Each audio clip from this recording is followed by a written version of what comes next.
My name is Claire, and for most of my life, my family saw me as the poor relative. You know the type, the one with more dreams than money, who chose passion over a paycheck. But tonight, as I drove up to my family's mansion, I wasn't that girl anymore.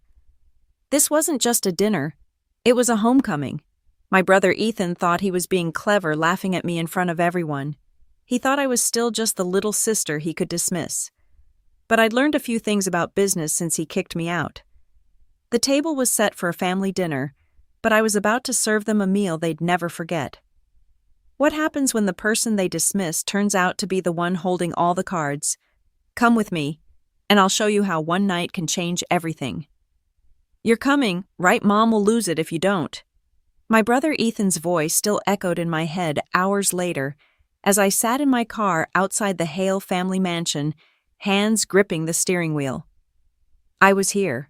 Tonight I was back, invited to a family dinner I never thought I'd attend again. But this time the story was different. I wasn't the failure anymore. I was the storm they didn't see coming. The Hale mansion looked exactly the same, though everything inside me had changed. The columns gleamed under soft golden light, the front yard manicured to perfection. Even the scent of the roses, Mom's precious English imports, carried that same mix of beauty and suffocation. I took a deep breath before stepping out my heels, clicking against the stone path. Every step felt like walking into my past. The memory was a ghost that still followed me. This was the same house where I'd been told more times than I could count that I'd never amount to anything. The same dining room where I'd once been humiliated in front of relatives, dismissed as the poor sister with too many dreams. The old pain was a dull ache, but it no longer controlled me. It fueled me. When I reached the heavy oak door, it opened before I could knock. It was Anna, Ethan's fiancée, perfect as always in her pearl-white dress and practiced smile. Claire, she said, lips curving just enough to seem polite. It's been forever. 5 years, I replied, matching her tone. Feels longer. She tilted her head, a gleam of pity, or was it superiority in her eyes? Ethan said you've been keeping busy with that little startup thing. How's that going? I smiled, careful and calm. It's growing faster than I expected. Good for you, she said, already turning to lead me in. You know how he worries. Inside, the warmth of the chandeliers didn't reach me. The long mahogany table was set with crystal glasses and gold-rimmed plates, luxury the Hales clung to as proof of their dynasty. My mother Margaret sat at the head of the table, posture flawless, expression calculating. My father, Richard Hale, the legendary chairman of Hale Industries, stood near the bar swirling a glass of bourbon. Claire, my mother said, rising just enough to offer air kisses. You look, well. Well in her vocabulary was code for less disappointing than expected. My father nodded stiffly. Glad you could make it. It's been too long. Ethan entered, then tall, charming, confident, the golden boy of the family. He crossed the room with that CEO stride that once commanded admiration from everyone, including me. Claire. He smiled broadly, pulling me into a quick hug that felt more like a press photo. You made it. Of course, I said. Wouldn't miss it. He grinned. You sure this place isn't too fancy for you now? Didn't know how the startup scene eats these days. Laughter rippled across the table, light but cutting. My jaw tightened. He didn't mean it as a joke. He meant it as a reminder in his mind I was still the sister who'd left the family business to chase dreams instead of dividends. Mom clapped her hands softly. Let's sit. Dinner's ready. As we took our seats, I noticed the changes around the table, new wine, same faces. Ethan's assistant hovered near the door, probably taking mental notes for his next press release. Anna leaned into Ethan, whispering something before letting out a perfect musical laugh. My mother adjusted the napkin on her lap 3 times before speaking again. So Claire, she began, tell us about your company. I could hear the pause before company as though she were quoting something she didn't quite believe in. It's called Luminex Technologies, I said, keeping my tone even. We build AI infrastructure for retail companies transitioning to digital. How fascinating, Anna said, eyes already glazing. Ethan smirked. Still trying to fix other people's businesses instead of building a real one, huh? I forced a smile. Sometimes fixing what's broken is more valuable than pretending it isn't. For a second, the air stilled. My father's fork paused mid-air. Then Ethan laughed, clapping once. Touché. I missed your sense of humor. Dinner began a parade of expensive dishes served by staff who'd known me since I was a kid. Every taste, every clink of silverware carried memories of silence and swallowed anger. Halfway through the meal, my father turned to Ethan. How's the merger progressing? Final stages. Ethan replied, puffing his chest slightly. We're acquiring the last of the smaller firms next quarter. The board's thrilled. Of course they are, my mother said proudly. You're saving the company just like your grandfather did. I sipped my wine. Funny, I murmured. That's not what the market data says. Ethan's head snapped toward me. Excuse me? Just an observation, I said lightly. Hale Industries' quarterly growth has been flat since last fall. And your stock down 12% since the merger announcement. My father frowned. You've been following our numbers. I read Forbes, I replied simply. Ethan's smile turned thin. You've always been good with details, Claire. Just not strategy. I met his gaze and held it. We'll see. He chuckled, turning to the others. You know, Mom, Claire's always had this way of making small things sound big. She's our resident dreamer. My mother smiled faintly. She always did have an active imagination. And that was it, the same old script. I'd lived this scene before the dismissal, the laughter, the quiet shame. Only this time I wasn't here to defend myself. I was here to watch the pieces move exactly where I needed them to. As the servers cleared the plates, Ethan leaned back in his chair, wineglass in hand. You know what I told my fiancé the other day? He turned toward me, his grin widening. I said, every family has that one relative we all root for out of pity. Ours just happens to be Claire. The table laughed, some politely, others genuinely. The sound cut through me like old glass, but I didn't flinch. Instead, I raised my own glass, steady and calm. Well, I said, my voice smooth, almost amused. I'll drink that. And as the wine touched my lips, I knew this dinner wasn't just a reunion. It was the setup. Tomorrow, when the papers hit the newsstands, they'd learn that the poor relative they mocked at dinner was no longer the forgotten sister. She was the woman who'd just signed the deal that would make her their new boss. Hale Industries had been our family's crown jewel for 3 generations. My grandfather built it from a small construction firm into a real estate empire that shaped half the city's skyline. My father, Richard, turned it into a corporate monument. And Ethan, he was supposed to be its future, the golden heir, the face of stability and strength. Me, I was the creative one, the dreamer who didn't understand how real business worked. When I was 24, I walked out of Hale Industries with nothing but a bruised heart and a promise to myself I'd never beg for a seat at that table again. The sting of fluorescent lights in the hallway and the sound of my brother's voice echoing from the conference room as I was escorted out, "It's not personal, Claire, it's business," still felt fresh. Back then, I didn't know that the best revenge doesn't come from anger. It comes from patience. I remembered the day it all began to unravel. It was a Thursday morning 5 years ago. I'd spent 3 months developing a digital expansion plan, a way for Hale Industries to modernize to use tech-driven leasing and AI data models to predict real estate trends. I'd poured every ounce of belief into it.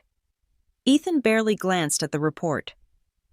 "This isn't a startup pitch, Claire," he'd said, flipping through the pages like they were irrelevant. "We deal with skyscrapers, not software." Dad nodded in agreement. "Real estate is about brick and mortar, not apps and algorithms.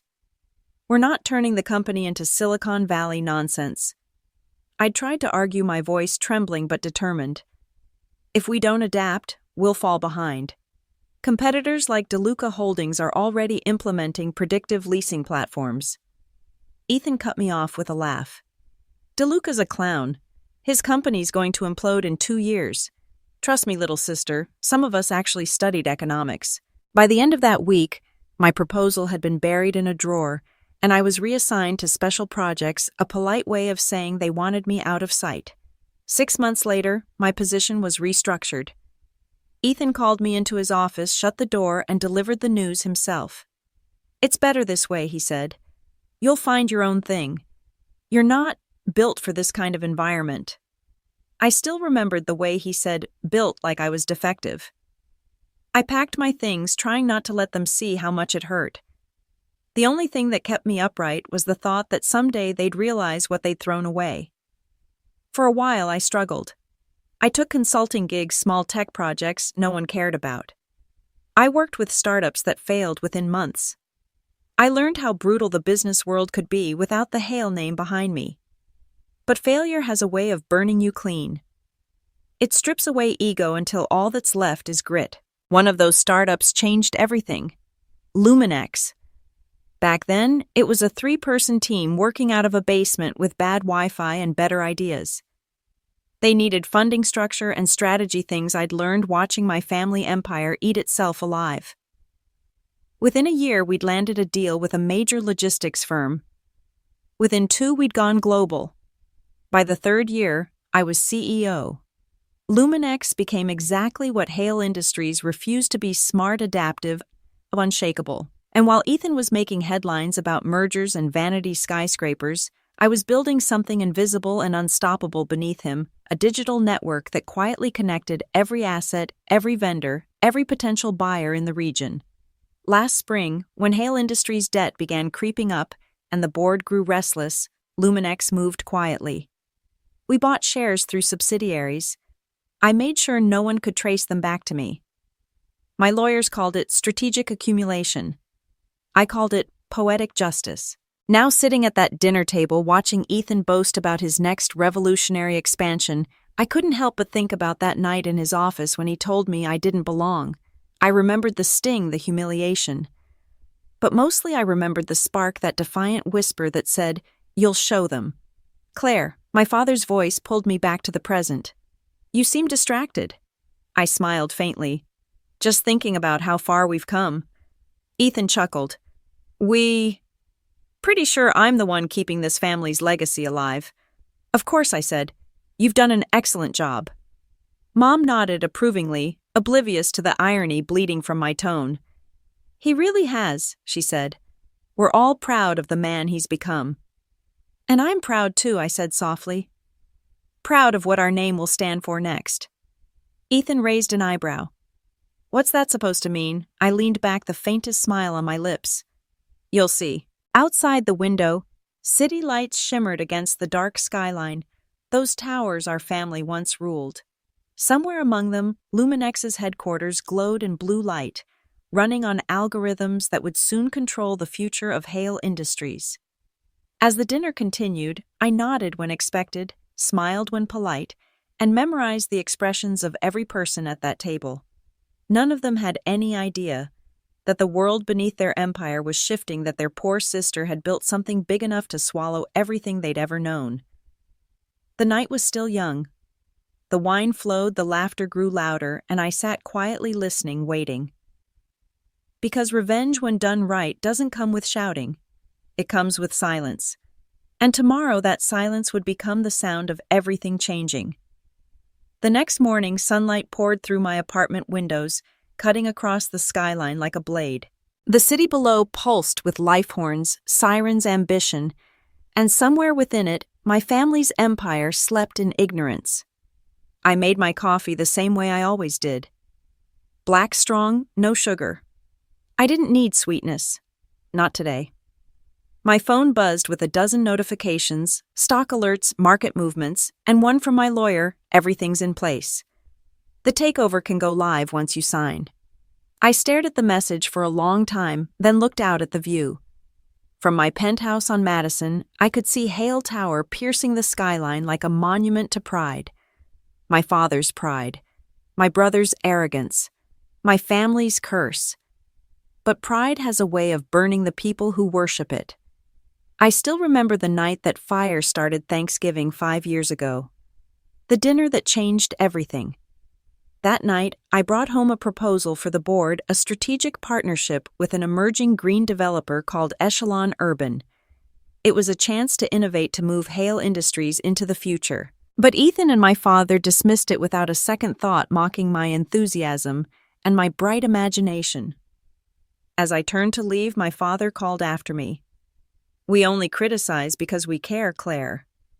But Ethan leaned back in his chair, smirking. "No, we criticize because she keeps trying to play CEO when she's barely qualified to be a receptionist." The laughter that followed was soft, but it burned deeper than any scream. It was that moment that I realized I could never change them from within. I didn't cry that night. I packed my office the next morning. Now, years later, I stood in front of the mirror adjusting the cuff of my silk blouse. The woman staring back at me was no longer the girl who'd been laughed out of her own home. Her reflection was calm, steady, and just a little dangerous. My assistant Kara called as I grabbed my coat. "Claire, CNBC confirmed your interview for tomorrow. They're running the Luminex story ahead of schedule." "Perfect," I said. "And the Hale Industries stock still dropping." "Another 2 points since last night." I smiled faintly. "Good. Keep monitoring. Should we go public about your acquisition shares yet?" she asked. "Not yet," I said. "I want them to hear it from me." Kara hesitated. "At the shareholder meeting?" "Yes," I replied. "At dinner last night, Ethan called me his poor sister. Let's make sure that's the last time he ever gets to say that." As I walked through the lobby of my building, I passed a young doorman reading a financial magazine. He looked up and smiled shyly. "Miss Hale." "Sorry. Miss Winters? I saw an article about Luminex in Forbes." "You're kind of famous." I smiled back. "Fame fades. Execution doesn't." When I reached the car, I paused for a moment, watching the world rush by. My driver opened the door, but I wasn't ready to move just yet. The city was alive with possibility, every skyscraper a reminder of what ambition could build or dismantle. The Hales had taught me everything I needed to know about power. They taught me how easily it corrupts, how quickly it blinds, and how deeply it isolates. But they also taught me its language. And now I spoke it better than any of them. As we pulled into traffic, I glanced at the digital billboard on the corner of 54th and Lexington.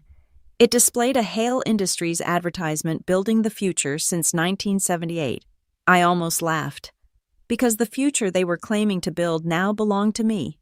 Later that afternoon, I would finalize the final stock purchase that would tip control in my favor. The next morning, the takeover documents would be filed. And the day after that, Hale Industries would wake up to a new CEO. A woman they once fired. A woman they once mocked. A woman who built her empire in the shadows they left behind. They lit the fire that night at that Thanksgiving dinner. I was just the one who learned how to turn it into light. I was 13 the first time I realized what our last name really meant. Hale opened doors other people spent lifetimes knocking on. It meant private schools, country clubs, charity galas where champagne flowed like water, and sincerity was as rare as kindness. My mother used to say, "Appearances are everything, Claire. Hale doesn't falter in public." What she meant was, don't let them see you bleed. For years I mistook that for strength. That illusion shattered the day I first walked through the glass doors of Hale Industries headquarters at 16. I remember the portraits of Hale men, never women, lining the walls, my father proudly gesturing, "That's your legacy." It hadn't felt like mine. Now, years later, I could still feel the echo of that building every time I saw it through the tinted window of my car. Hale Tower stood like a monument to arrogance, 52 stories of glass and shadow, each pane reflecting the city it refused to understand. This morning I wasn't driving past it. I was walking in. The security guard at the front desk, Rick, same as always, blinked in surprise as I approached. "Miss Hale, I thought you didn't work here anymore." "I don't," I said with a small smile. "But I have a meeting." He nodded quickly, scanning my visitor pass. "Top floor, right? Always," I said. The elevator ride felt like a memory looping in reverse. Each ding of the floor counter pulled me closer to the person I had once been, the one who believed her family would see her worth if she just worked hard enough. I could almost hear the sound of my heels echoing in those old hallways, the way Ethan used to tease me for walking too fast. When the doors opened, the air hit colder than I remembered. The receptionist, new probably temporary, looked up. "Can I help you?" I'm here to see Mr. Hale, I said. She frowned. Do you have an appointment? I met her gaze evenly. Not exactly, but he'll want to see me. Before she could argue, the double glass doors to the boardroom swung open. And there he was. Ethan Hale, CEO of Hale Industries. My brother. My rival. Claire, he said, a surprise flickering across his face before he composed himself. This is unexpected. I was in the area, I replied coolly. Thought I'd stop by. You don't mind, do you? Of course not. He gestured toward the conference table. We were just wrapping up the quarterly review. You remember Bernard from the board? The older man nodded politely. It's been a long time, Miss Hale. It has, I said, smiling.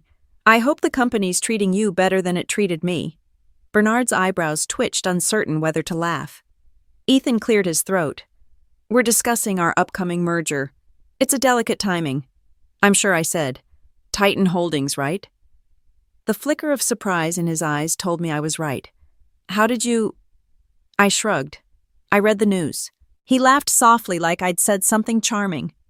You always did have a knack for keeping tabs. I like to know where my shares are going, I said lightly. The room fell silent. Ethan's smile faltered. Your what? My shares, I repeated. In Hale Industries. He laughed again, too loudly this time. You mean the scraps Dad left you in the will, Claire, that's less than 1%? It's barely symbolic. It was, I said, until last month. Now the silence was heavy enough to crush marble. Bernard glanced at Ethan, confused. What's she talking about? I turned toward the projector screen displaying financial figures. Looks like your acquisition ratio's off, I said, tapping a line on the spreadsheet. You're counting privately purchased Class B shares as unsecured. They're not. Ethan's voice dropped. Claire, what the hell are you doing? Correcting a mistake, I said. See, those shares aren't unsecured because they belong to me. All of them. Collected quietly legally over the past 2 years. Through private equity firms, shell companies, and investment networks you've never bothered to notice. Bernard blinked. You own Class B stock? 28%, I said softly. And when combined with my partner's holdings, well, let's just say I have majority influence now. Ethan stood slowly, his chair scraping the floor. You're bluffing. I never bluff, I said, my voice steady and low. You should know that by now. My father had entered at some point. I hadn't even seen him arrive, but now his voice thundered from behind me. Claire, what is the meaning of this? I turned, meeting his gaze. For the first time, I felt no fear, only a strange, cold clarity. It means the company you built, the empire you controlled, it's changing hands. His face darkened. You're out of your depth. No, I said quietly. I was born in the deep end. You just never noticed I learned how to swim. For a moment, no one spoke. The boardroom felt smaller, suffocating under the weight of my words. I watched the realization spread across Ethan's face the exact second he understood what I'd done. The years of humiliation, the mockery, the dismissal, it all condensed into this single exquisite silence. I straightened my jacket, my heart steady. You once told me I'd never belong in this boardroom, I said. But you were wrong. I don't belong here as an employee. I belong here as the owner. Ethan's voice came out low and shaking. You can't do this. I already have, I said. The elevator doors opened behind me, and my assistant Kara stepped out carrying a folder. She handed it to me wordlessly. I opened it, sliding a single document across the table toward my brother. Takeover confirmation, I said. Effective immediately. My father's hand slammed against the table. This is betrayal. No, I said, meeting his eyes. This is justice. That moment would echo in me for years to come. I turned and walked out of the boardroom, the same one that had once thrown me away, leaving them behind in a silence thick enough to taste. Outside, the city's noise rushed back in raw and alive. I exhaled for the first time in years. The weight of the Hale name was finally mine to redefine. By the time I left the building, the rain had started a cold, steady drizzle that turned the city into glass. My reflection shimmered in every puddle, mocking the enormity of what I had just done. The takeover papers were signed, notarized, and filed. Hale Industries no longer belonged to my father or to Ethan. It belonged to me. The thought should have felt like victory. It didn't. It felt like gravity. Kara was waiting beside the car holding an umbrella. "It's done," she asked quietly. I nodded. "It's done." She hesitated, watching my face. "And how does it feel?" "Like standing on a skyscraper's edge," I said. "The view's beautiful, but one wrong step and everything's gone." She nodded, understanding more than I expected. "Your brother won't take this quietly." "I'm counting on that," I murmured. "I need him angry. Angry people make mistakes." We rode in silence for a while, the car slicing through the wet streets. The city was alive, but my mind was somewhere else back in that boardroom, the look in my father's eyes a mix of disbelief and something almost like fear. I'd wanted to see regret, but all I saw was pride cracked down the middle. When I arrived at the Luminex headquarters downtown, the building lights shimmered like a quiet beacon in the mist. Kara followed me inside, tablet in hand. "The press is already sniffing around," she said. "Someone leaked that the Hale merger meeting was interrupted." "Let them speculate," I said. "By morning, they'll have their headline." In my office, floor-to-ceiling windows framed the skyline. Hale Tower stood visible in the distance, a monument I had just claimed without stepping on its doorstep again. My phone buzzed. "Ethan!" I stared at the screen for a long moment before answering. "Hello, Ethan?" His voice was sharp, brittle. "What the hell have you done?" "Good evening to you too," I said calmly. "You think you can just waltz in and steal what 3 generations built? I didn't steal anything. I bought it legally, ethically, efficiently. Something you've never been particularly good at." He let out a bitter laugh. "You think this makes you powerful? You're in over your head. The board won't stand by you." "They already have," I said. "Check your inbox." I could almost hear the moment he opened the email. Silence followed by a breathless curse. "You orchestrated this." "I executed it," I corrected him. "There's a difference." "You won't last a week," he snapped. "You don't know what it takes to run a company of this size." "I know more than you think," I said. "And I have something you never did." "Oh, enlighten me." I smiled to myself. "Vision." The line went dead. For a moment I stood there, staring at my reflection in the glass, the calm face of a woman who'd spent years being underestimated, the woman who had just turned her family's empire into her own. But beneath the triumph, a flicker of unease lingered. Because I knew power didn't erase pain, it only gave it a new address. Kara reappeared in the doorway. "You should eat something," she said softly. "I'm fine." She hesitated. "There's a message from your mother." I froze. "Read it." She says, "You've embarrassed your father. Whatever you think you've won, you'll regret it." I let out a breath somewhere between a sigh and a laugh. Of course she did. Kara shifted uneasily. "What are you going to do about it?" "Nothing," I said. "You can't fight ghosts with logic." That night I stayed in the office long after everyone else left. The city outside glowed like circuitry pulsing with rain and electricity. I spread the financial statements across my desk, scanning them line by line. The numbers told a story Ethan never wanted to see. Hale Industries was drowning. Over-leveraged loans, empty office towers, projects stalled mid-construction. His precious empire had been a glass castle waiting for a crack, and I had given it one. By 2 a.m, I leaned back in my chair, exhaustion tugging at the edges of my mind. My phone lit up again, this time an email from an unknown address. The subject line read, "You don't know what you've started." The body of the message was blank except for a single attachment, an internal memo from Titan Holdings, the company Ethan had been courting for a merger. The memo detailed something far worse than bad accounting. It was evidence of insider trading, massive, orchestrated, and signed off by someone inside Hale Industries.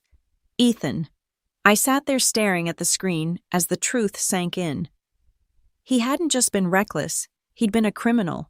And now, as the majority shareholder, the responsibility and the fallout belonged to me. I closed my eyes, the rain whispering against the glass. Power, I thought, was never clean. It always came at a cost. The next morning, headlines would announce my takeover. Young CEO Claire Hale acquires family empire in billion-dollar buyout. Forbes would call it bold. The business networks would call it ruthless. But they wouldn't see the part that mattered, the part where I sat alone in my glass office holding proof that my brother had doomed everything long before I ever took it back. And as the city began to wake, I finally understood what my father had meant when he said, "A Hale doesn't falter in public." Because faltering wasn't an option anymore. Not for me. Not for what came next. For 3 days, the city wouldn't shut up about me. My name filled the news cycle like wildfire. The Hale empire changes hands. Family dynasty shaken by internal takeover. Sister outplays brother in billion-dollar reversal. People called it victory. They had no idea it was survival. I didn't leave my apartment for 72 hours. My phone wouldn't stop ringing, lawyers, reporters, hedge fund managers suddenly eager to congratulate me. I silenced every call except Kara's. On the third morning, she let herself in with her spare key holding 2 coffees. "You look like you haven't slept," she said, setting one on the table. "I haven't," I admitted. "Every time I close my eyes, I see his face." "Ethan," I nodded. He looked, not defeated, just cornered. "I've seen that look before." She sank onto the couch beside me. "He's been quiet. Too quiet. No press appearances, no statements, not even a leak. It's not like him." "That's exactly why I'm worried," I said. The TV murmured softly in the background, a business anchor dissecting my remarkable strategic foresight. I muted it. "Turn it off.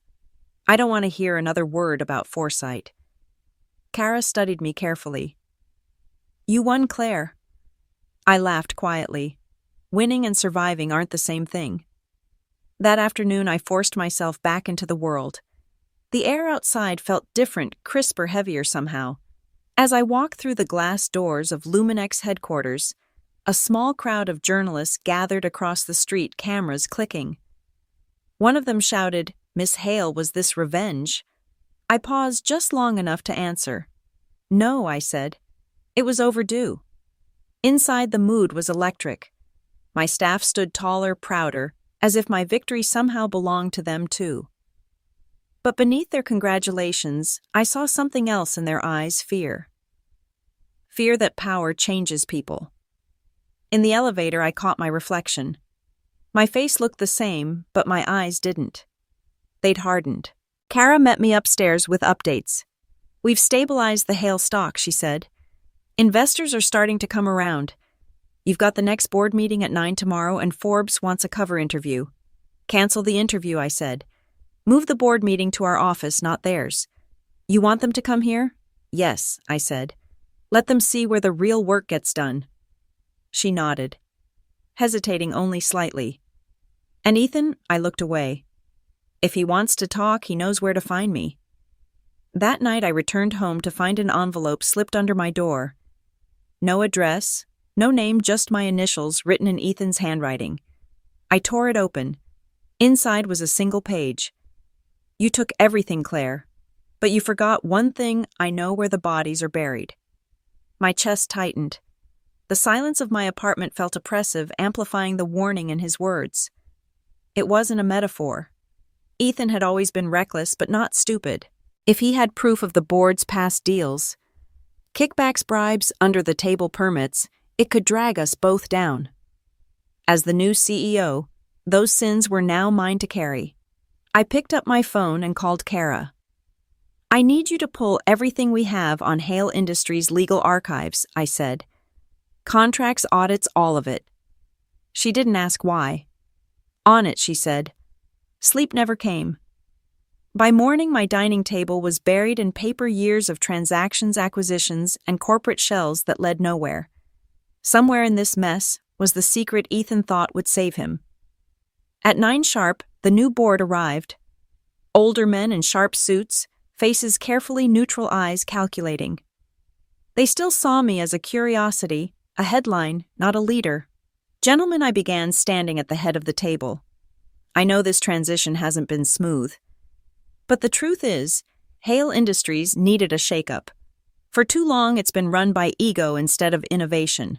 One of them, a gray-haired executive named Charles Denton, folded his hands. "You've made a lot of noise, Miss Hale. But you haven't proven you can lead." "Then let me prove it," I said. Starting today, we cut our losses. No more vanity projects, no more skyscrapers built for ego. We focus on digital transformation, Luminex technology, my platform. The future isn't in steel. It's in systems. They exchanged skeptical looks. Another board member, Bernard, leaned forward. "And what about your brother? What about him? He still holds 17% of company shares," Bernard said. "If he starts a campaign against you, the media will listen." I smiled faintly. "Then I guess I'll have to give them a louder story." The meeting ended in uneasy silence. Power wasn't inherited, it was demonstrated. And today, I've started to prove mine. When the last board member left, Kara entered with a folder. "You should see this," she said. "We found something in the old legal files." She handed me a thin document marked Confidential Project Elysium. My pulse quickened as I skimmed the pages. Offshore accounts, dummy corporations, money funneled through shell developers. Signatures at the bottom, Ethan Hale. Richard Hale. They'd been laundering corporate money for years. I sank into my chair, the paper trembling slightly in my hands. My father and brother hadn't just been arrogant, they'd been corrupt. And now I own the company built on their lies. Kara's voice broke the silence. "What are you going to do?" I stared out the window, the skyline glowing against the dusk. "I'm going to clean the house," I said. "But first, I'm going to make them confess." The silence that followed wasn't peaceful. It was sharp, electric, the kind that comes right before another storm. The sky over Manhattan was steel gray the next morning, heavy with rain that hadn't fallen yet. I arrived at the Hale Tower before sunrise. The lobby was empty except for the echo of my heels against marble. The guards straightened when they saw me. No one questioned my presence anymore. In the elevator's mirrored walls, I caught my reflection, the calm face of a woman carrying 2 decades of family sins on her shoulders. In my hands was the thin folder labeled Project Elysium, the proof that my father and brother had built our family empire not just on ambition, but on fraud. Ethan was already waiting when I entered the top-floor conference room. He stood near the window, the city stretched behind him like a battlefield. "You came early," he said without turning around. "I couldn't sleep," I replied. "Too much to think about." He laughed softly. "You mean too much to destroy?" I dropped the folder onto the table between us. "You should read this." He turned, brows knitting as he flipped it open.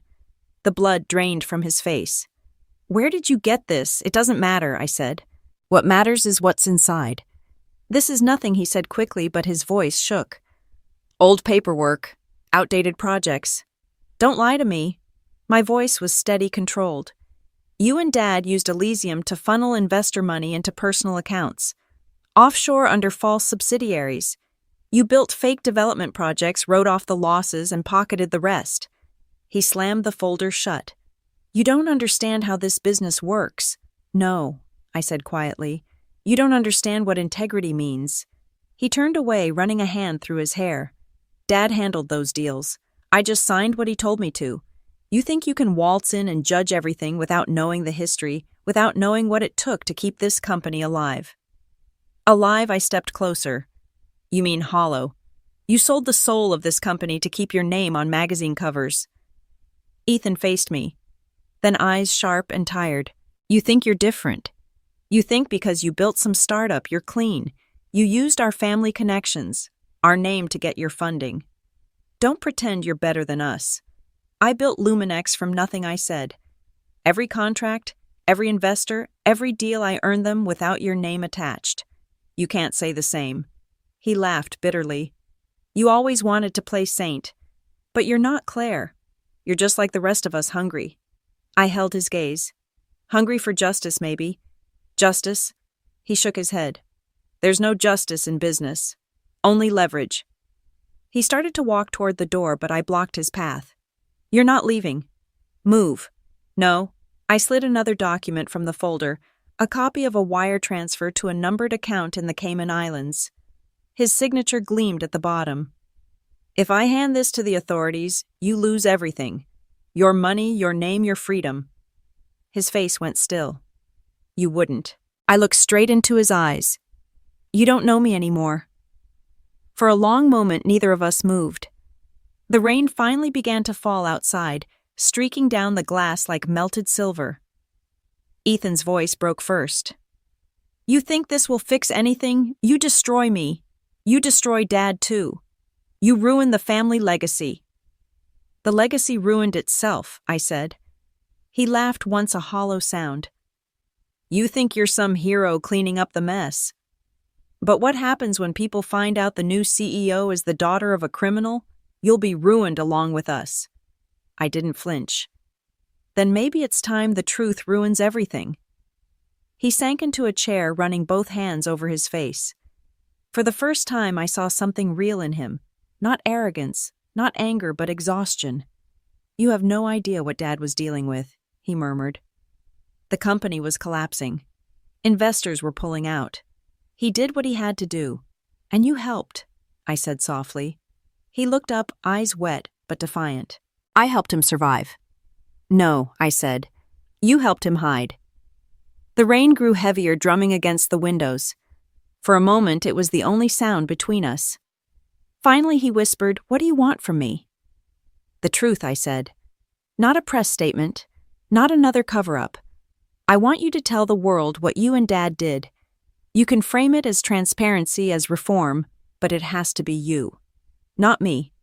He stared at me, disbelief flickering across his face. You want me to confess? Yes, I said. Publicly. The shareholders' meeting is in 2 days. You stand on that stage and you tell them everything. You take responsibility. And if I don't, then I send this to the Department of Justice. He closed his eyes, the weight of the choice pressing down. You're asking me to commit career suicide. I'm asking you to save what's left of our family's honor, I said. And maybe your soul. When he finally looked at me again, his eyes were hollow. You always were the better one, he said quietly, even when I hated you for it. I didn't need to be better, I said. I just needed to stop being like you. He stood gathering the folder slowly. 2 days, he said. Then we'll see what kind of legacy we really have. After he left, I stood alone by the window, watching the rain blur the city into streaks of silver and gray. Somewhere in that storm, the past was finally beginning to wash away, but the future waiting underneath was darker than I'd ever imagined. The truth was coming, and once it did, none of us would be the same. The next 48 hours stretched like a wire pulled too tight. I barely slept, barely ate. Every decision, every word I rehearsed in my mind, not for me, but for Ethan. For the confession that would either cleanse our family name or destroy it entirely. From my office, I watched the city move in its usual rhythm. People chasing meetings, screens flashing numbers, lives, rising and falling by the minute. It amazed me how the world kept spinning, oblivious that the Hale Empire, the one that had stood for nearly 70 years, was 2 days away from imploding under the weight of its own deceit. Kara entered without knocking, a habit she'd picked up since the takeover. The board's getting restless, she said, dropping a file on my desk. Half of them are threatening to resign unless they get clarity on Ethan's status. They'll have their clarity soon, I said, my voice flatter than I intended. She hesitated. And if he doesn't go through with it, I met her eyes. He will. She studied me for a moment. You sound sure. I know my brother, I said. He'll do the right thing if only to save himself. After she left, I leaned back and stared at the ceiling. The silence of the room pressed against me like a weight. For years I'd dreamed of taking back what was mine, of proving them wrong. But now that I had victory, felt like ash in my mouth. My phone buzzed with a message. Ethan, we need to talk. Alone. Tonight, I typed back. Where his reply came seconds later. Dad's old house. Midnight. The Hale estate in Greenwich hadn't been lived in for years, not since my mother downsized to her penthouse after Dad's first heart attack. The idea of meeting Ethan there sent a shiver through me. That house held too many ghosts. By the time I arrived, the driveway lights were still working, soft yellow orbs glowing against the rain. The air smelled of wet pine and decay. I stepped through the front door, the familiar creak echoing through the empty halls. Memories came flooding back, the sound of my laughter as a little girl running on the stairs, my father's voice shouting at Ethan in the study, and the cold silence of dinners I no longer felt a part of. The house wasn't a place. It was a trap. It was built to keep us tangled in a legacy we never truly chose. Ethan was in the study, sitting behind Dad's old desk, a glass of whiskey untouched beside him. He looked older than I remembered, tired, frayed at the edges, the arrogance finally eroding. "You came," he said quietly. "You asked." He gestured to the chair across from him. "Sit." I didn't. "Say what you need to say." He sighed, rubbing his temples. "I've been going through everything, old files, accounts, board communications. You were right. It's worse than even I knew." "I know," I said. "That's why it has to end."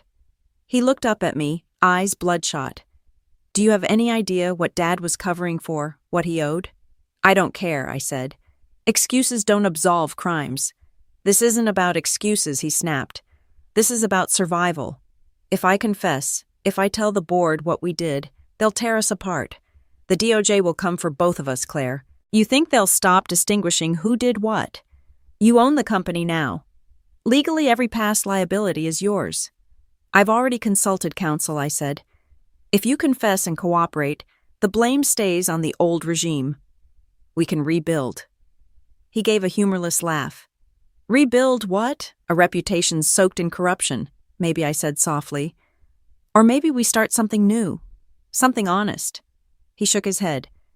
"You sound just like Mom used to. Idealistic, naive." I stepped closer, lowering my voice. "No, Ethan. I sound free. You should try it sometime." The storm outside deepened, thunder rolling through the walls like distant artillery. He stood suddenly pacing. "You think confession brings peace? It doesn't. It just invites more wolves." "Then let them come," I said. "I'm done living afraid of shadows." He turned sharply, eyes flashing. "You don't understand what Dad was protecting. He wasn't just hiding money, he was hiding deals. People, Claire. Dangerous people. Developers tied to foreign interests. If those names come out, this doesn't end with bad press. It ends with bullets."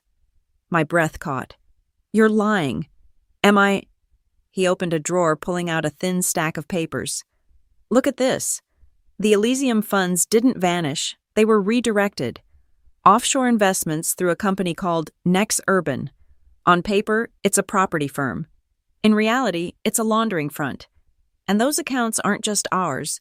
They belong to men you don't want to know." I took the papers, flipping through them. Every signature, every transaction confirmed what he said. "Why didn't you tell me this sooner? Because I thought I could fix it," he said bitterly. "Until you forced my hand." We stood in silence, the rain hammering against the windows. My pulse thundered in my ears. "So what do you want from me?" I asked finally. He looked at me for a long moment, and for the first time I saw something close to fear. "A way out," he said. "For both of us." "There's no way out," I said. "Only through." He moved closer, desperation creeping into his voice. "You're not listening. If we expose this, we don't just lose our company, we lose everything. Our protection, our leverage. The people behind Nex Urban won't let it go quietly." I met his gaze. "Then we make noise they can't ignore." "You're insane." "Maybe," I said. "But insanity built every empire worth remembering." He exhaled sharply, sinking back into the chair. "You really plan to do this, force the confession?" "Yes." He laughed weakly. "You always did like fire." "And you always liked gasoline," I said. Lightning flared through the windows, illuminating his face, half defiant, half broken. Finally, he said, "All right, 2 days. I'll do it. But after that, Claire, we're done. The family, the company, all of it, it's over." I nodded once, then let it end in truth. When I left the house, the storm had quieted, but the air still smelled of ozone and endings. For years, I'd dreamed of reclaiming the Hale legacy. Now I understood what that really meant. It wasn't about rebuilding the empire. It was about surviving its collapse. The Hale Industries boardroom hadn't changed in 20 years. Same marble floors, same glass table, same oil painting of my father watching over it all like a ghost who refused to leave. But today the ghosts were no longer in control. I was. I walked in just as the clock struck 9. The room was full, the 12 board members, their assistants Kara at my side and Ethan at the far end, his jaw tight, his tie slightly crooked. He looked like a man walking to his own execution. "Let's begin," I said, taking my seat at the head of the table. The title plate before me still read Acting CEO. I intended to change that before the hour was over. Bernard cleared his throat, his eyes flicking between Ethan and me. "Miss Hale, this emergency session was called under unusual circumstances. We understand there are revelations to be made." "There are," I said, "but they won't come from me." Every head turned to Ethan. The silence stretched like a held breath. He rose slowly, palms flat on the table. "As of this morning," he began, his voice low but steady, "I am resigning as CEO of Hale Industries, effective immediately." A ripple of whispers. Bernard frowned. "Ethan, that's a surprise." May we ask why Ethan glanced at me, then back to the board? "Because the company's history isn't what you think it is. My father and I made choices, illegal ones, that compromised Hale's integrity." The room erupted. Paper shuffled, voices rose, someone cursed under their breath. Kara shot me a look. I didn't move. This was his moment to burn. Ethan continued louder now. "Under a project codenamed Elysium, we diverted funds from investor accounts into offshore holdings. We falsified development reports, manipulated stock values, and used shell corporations to hide the trail." Bernard slammed a hand on the table. "Do you have any idea what you're admitting to?" "Yes," Ethan said simply. "That's why I'm here, to take responsibility." The storm outside mirrored the chaos inside. Rain lashed the glass walls. Lightning flashed, illuminating faces twisted with shock-fear calculation. "I'm submitting all documentation to the authorities," Ethan said. "Effective immediately, Claire Hale will assume full control of the company." The room went still. Everyone turned to me. I stood slowly, the weight of every secret pressing down. "I didn't want this," I said, "but I won't run from it. I will rebuild what was broken, and I will do it transparently." "Do you have any idea the damage this will cause?" one board member demanded. "The shareholders, the stock, the press. The truth causes damage only to those who built lies," I said. Bernard exhaled sharply. "Miss Hale, the board will need assurances that this company can survive such a confession." I nodded to Kara, who pressed a button on her tablet. The screen behind me flickered to life, graphs, projections, new contracts, digital strategies from Luminex. "You're looking at the future of Hale Industries," I said. "A merger of innovation and integrity. We've already begun talks with major partners. The buyout funds are secure. If we move fast, we can turn this confession into evolution." The boardroom murmured again, this time differently. Hope mixed with fear. Money always found a way to make morality palatable. As the meeting continued, I caught Ethan's eye. He wasn't looking at me with hatred anymore. Just resignation. The war between us had ended not with victory, but with exhaustion. When it was over, Bernard stood. "By unanimous vote, we accept Ethan Hale's resignation and appoint Claire Hale as Chief Executive Officer of Hale Industries." The words landed like thunder. Applause followed, hesitant, polite, uncertain. But I barely heard it. My eyes were on my brother. He walked over, extending his hand. For a second, neither of us moved. Then I took it. His grip was firm but trembling. "You win," he said softly. "This wasn't a game," I replied. He nodded once, then turned and left the room. The door closed behind him, and the sound felt final, like the end of an era. Kara touched my arm gently. "You did it." I looked out the rain-streaked window, the city below glowing with life chaos and consequence. "No," I said. "We just survived it." In the reflection of the glass, I saw my father's portrait behind me, dimly lit by the storm. For the first time, it didn't intimidate me. It haunted me. And yet somewhere deep inside, I knew this was only the beginning. The fallout came faster than even I had anticipated. Within 24 hours of Ethan's public resignation, the story broke across every major outlet. Forbes, the Wall Street Journal. Even the evening news carried the same headline: Hale Industries confesses to decades of fraud. New CEO promises reform. The photograph they chose for the cover said everything: me standing outside Hale Tower. My face calm but unreadable, the caption beneath reading: the woman who burned her empire to save it. By noon, my inbox was a battlefield. Investors demanded answers, employees demanded reassurance, and government investigators demanded records. I didn't leave the office for 2 days.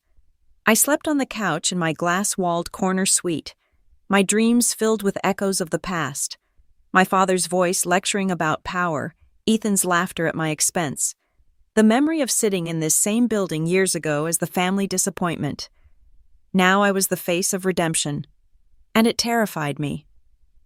On the third morning, Kara walked in holding 2 coffees and a stack of legal documents. "The DOJ wants an official statement," she said. "They're willing to negotiate leniency if we cooperate fully." "Of course they are," I muttered. "They smell blood and headlines." Kara hesitated. "There's something else." She slid a file across the desk.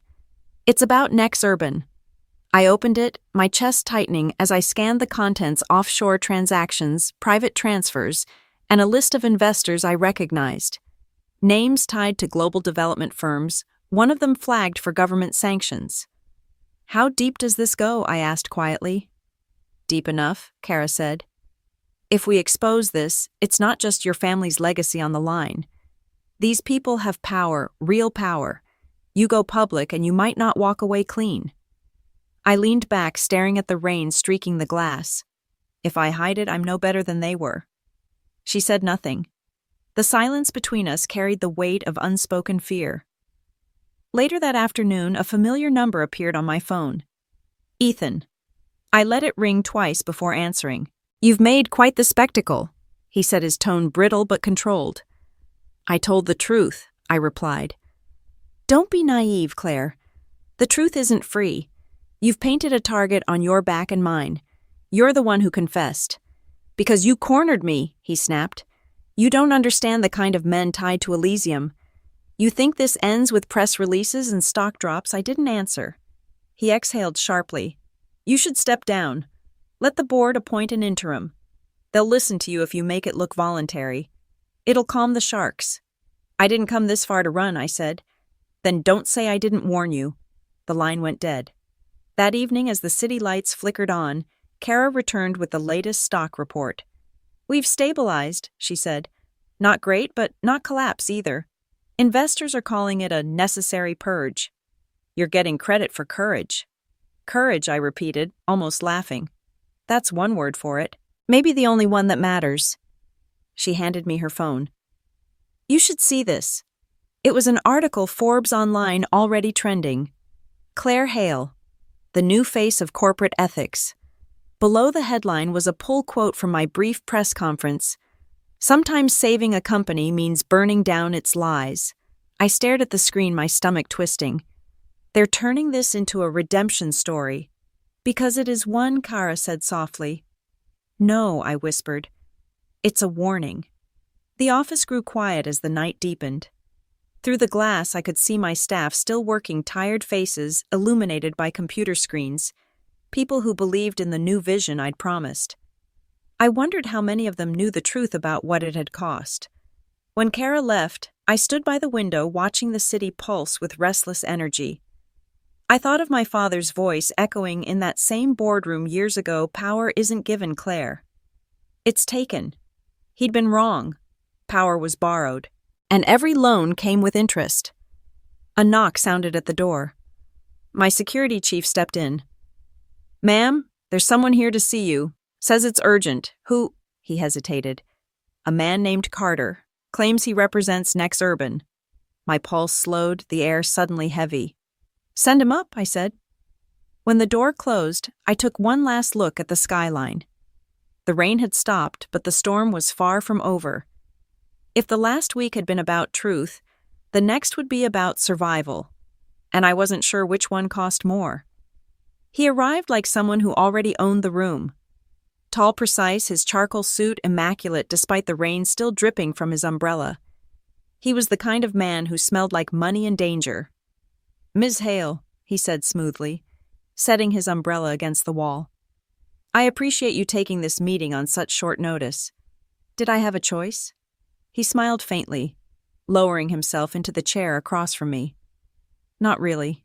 Kara lingered by the door, but his eyes flicked toward her with the ease of a man used to control. Private, please.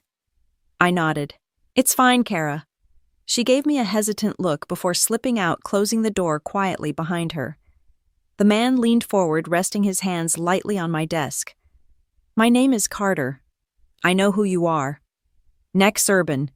You've been laundering money through shell companies tied to my family for over a decade. Harsh word, laundering, he said calmly. We prefer financial redirection.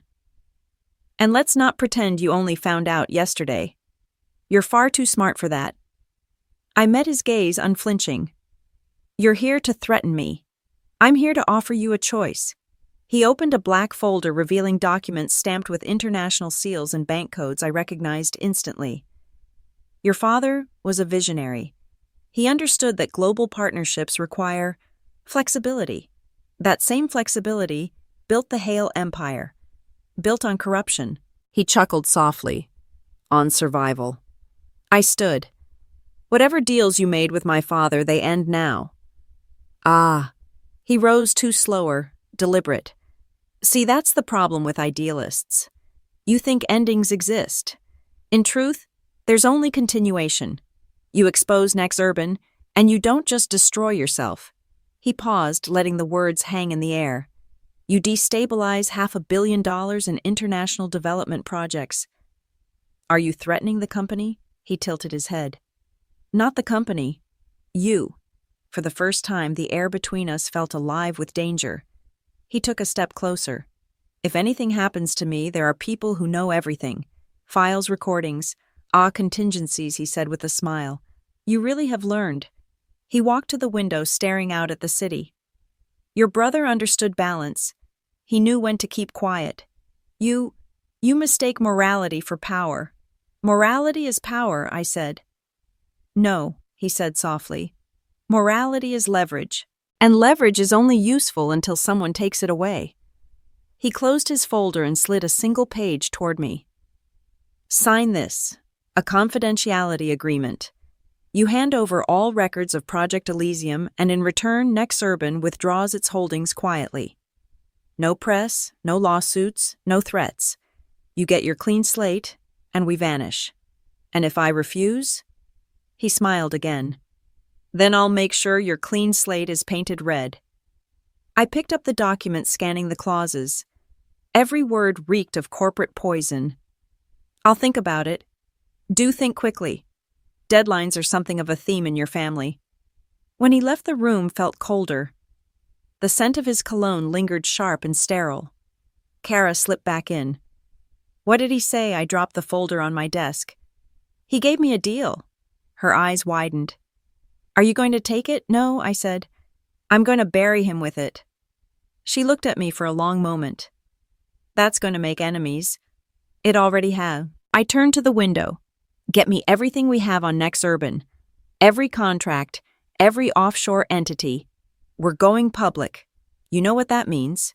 Yes, I said. It means this family's redemption starts with a war. The storm outside thundered again. And for the first time, I didn't flinch. The night before the press conference, I didn't go home. I stayed in my office staring at the skyline, tracing every window of Hale Tower, the monument to my father's ambition and my brother's downfall.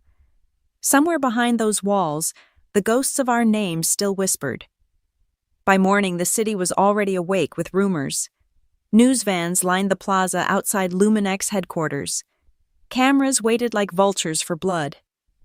Kara stood beside me as I adjusted my blazer, her eyes sharp but anxious.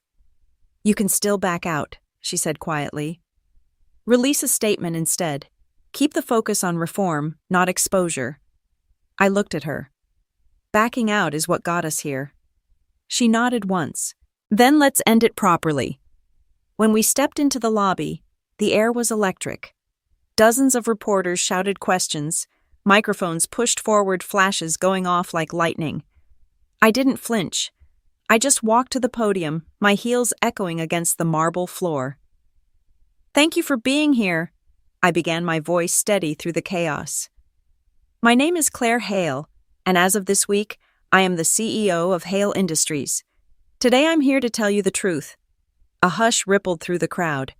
For decades, this company has operated under a lie, a web of corruption, money laundering, and illegal partnerships. My father and my brother were responsible for those actions. They used shell corporations to hide profits and manipulated stock to protect their image. Cameras flashed. Gasps cut through the silence. "I could have buried it," I continued. "I could have signed the deal that was offered to me yesterday, a deal that would have kept Nexurban and its affiliates hidden, that would have protected my comfort and destroyed my conscience. I chose not to." I felt Kara's eyes on me from the wings of the room. The weight of what I was doing pressed like gravity, but I stood taller. "I've submitted every record to the Department of Justice. We will cooperate fully with all investigations. Hale Industries will not hide behind legacy any longer. We will build something new. Something honest." Reporters erupted with questions about Nexurban, about Ethan, about me. I raised a hand, silencing them. "This is not a story of destruction," I said. "It's a story of redemption. Not for my family name, but for everyone who ever believed truth was weakness. It isn't. It's the foundation of strength." I stepped back, the noise swelling again. Kara appeared at my side, her expression unreadable. "You just declared war," she whispered. "I know," I said. "Now let's win it." Outside, the storm had finally broken into sunlight. I walked through the crowd, feeling the shift in the air, fear, curiosity, respect. Every camera turned as I passed. By noon, the markets reacted. Hale's stock plummeted, then plateaued, then began to climb again. Investors weren't loyal to morality, they were loyal to momentum. But that didn't matter. What mattered was that for once the company's books reflected reality. That evening, I met Ethan in the only place left where we could talk without pretense, the rooftop of our father's old skyscraper. The wind carried the faint hum of traffic, the city glowing like embers below us. "You did it," he said softly, hands in his pockets. "You burned it all down." I looked at him. "No, I lit the truth. Whatever burns isn't worth saving." He smiled faintly. "You talk like Dad when he still believes in something." "Maybe he would have believed in me too," I said. He didn't answer. For a long moment we stood in silence, two broken pieces of a name too heavy to carry. Finally he said, "They'll come after you. I know. You'll lose friends. Already have. You'll be alone." I turned to him. "Not entirely." He nodded once, a quiet surrender. "You're stronger than I ever was." "No," I said. "Just less afraid." When I left him, the city below shimmered like a promise. A week later, Forbes ran another headline: "Claire Hale's reckoning from heir to CEO, from cover-up to comeback." The photo showed me not in a boardroom, but walking through the construction site of the new Luminex campus, a symbol of what was coming next. Rebuilding, reforming, healing. In the weeks that followed, I launched the Hale Foundation, a nonprofit dedicated to funding women-led startups and corporate ethics initiatives. The irony wasn't lost on me. The same empire that had once corrupted everything it touched would now find truth. On the day of its launch, I stood before my staff, the new generation of Hale Industries. "Power isn't about control," I told them. "It's about accountability. If you can face the truth, you can survive anything." Applause rose like thunder. Later, when the lights dimmed and the building emptied, I found myself alone again, my reflection cast against the glass, the city alive beyond it. This was the peace my father never found, the justice my brother never sought, and the redemption I didn't know I was capable of. I took a breath, letting the silence settle. Then I smiled. If you've ever had to rebuild your life from the ashes of someone else's mistakes, I whispered, tell me your story. Because sometimes the truest revenge isn't winning, it's becoming whole. The lights of the city flickered back at me like applause, and for the first time I felt free.